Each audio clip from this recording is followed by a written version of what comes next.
using WordArt and text boxes in PowerPoint, which is also similar to some of the other programs we use in this class as well. So once again, if I go too fast, make sure you pause or back up so you can see the slide in front of you. This is what we're going to create using WordArt and text box. So I've already set up a second slide here with the background already inserted. So we're going to insert a WordArt first.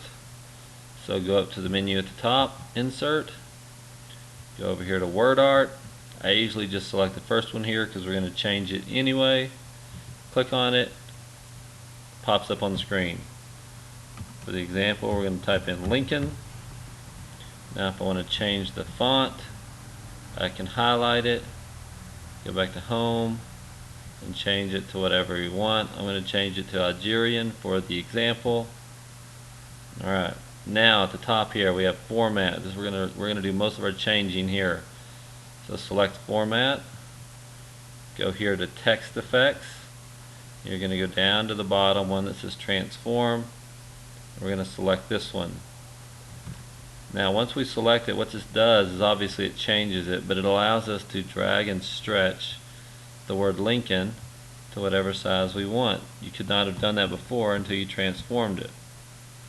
Okay, now we want to change the fill and the outline. So up here at the top, right above text effects, you have the outline. You can change it to whatever color you want. You can see as you go over colors, it changes in the picture behind. And we're going to just use a dark blue here because that's the linking colors. And if you wanted to make it thicker, you can go down here to weight and make it thicker around the edges. I'm going to use 2 1/4 for the example. And there you have it.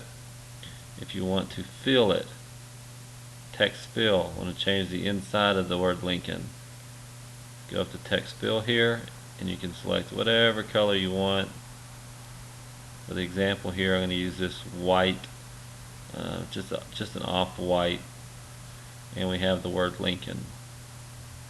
Okay, so what's important here is you've changed the outline and you transformed it as well. You need to know how to do that most of the time in my class when using WordArt. It stands out a little bit more, it's easier to read. Next, we're going to put a text box on here that says Lancers. Again, go to Insert, Text Box, select it, and I didn't select it. Alright, once you select it, you'll see this upside down cross.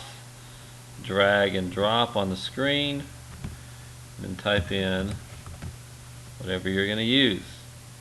So I'm going to use Lancers.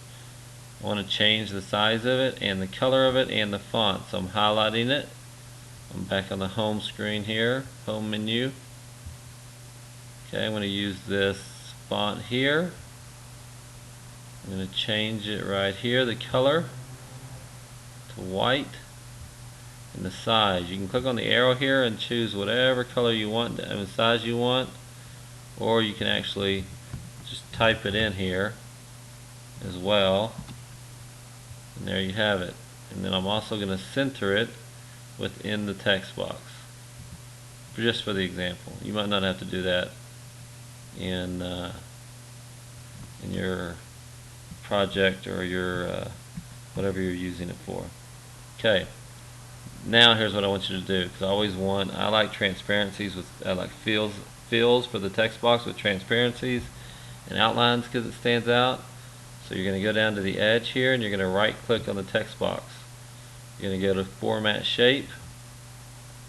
This pops up the fill area.